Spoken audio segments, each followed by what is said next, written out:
Jillo there, H+III+T, it's a boot that dang on time. I apologize for the horrible quality of this video because the dang on light is down there and I'm too lazy to go get it.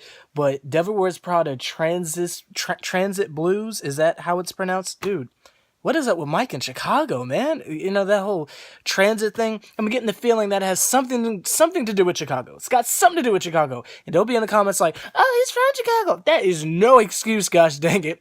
When Iman Shumpert dropped his mixtape when he was living in New York, every track wasn't about the boroughs or anything like that, but that's not here or there. Dropping dang on October 10th.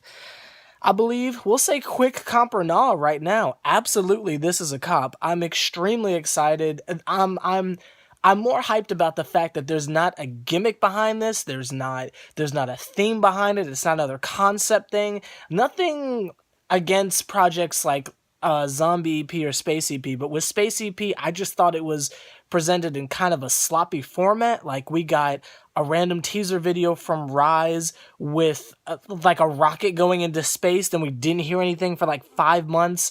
Then we got like Planet A, and everyone's like, oh, space. Ooh.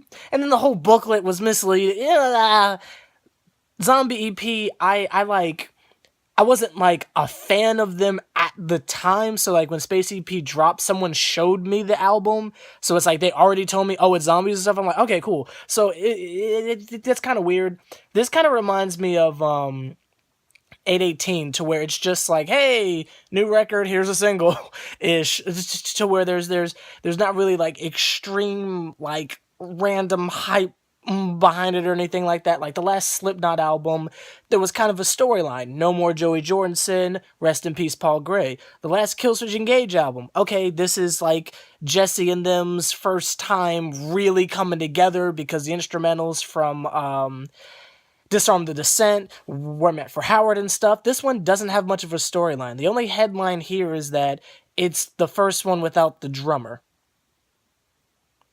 But you know, so I'm just kind of excited because Space EP was alright. It wasn't really groundbreaking to me. Alien was cool.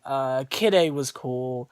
Supernova was really good. So I liked about half of it technically, but it was kind of meh. But I'm kind of excited. I listened to Daughter a few more times. It goes a little bit harder. I'm still not overly hyped, but just the fact that there's new Prada on the way, and based on how much I loved 818, even if they give us 818 Part 2, which I don't think that's going to happen, because every album they drop seems to be on some different types of. They're kind of like the Kanye West of rock. Like, every album is like a step in a new direction. So I'm hyped just off the fact that we don't know what we're getting into here. So I'm excited. Let me know if you are. Comp or not, I'm going to definitely cop this. Will you? Let me know down below. Like, comment, subscribe, H+III+T. Yeah.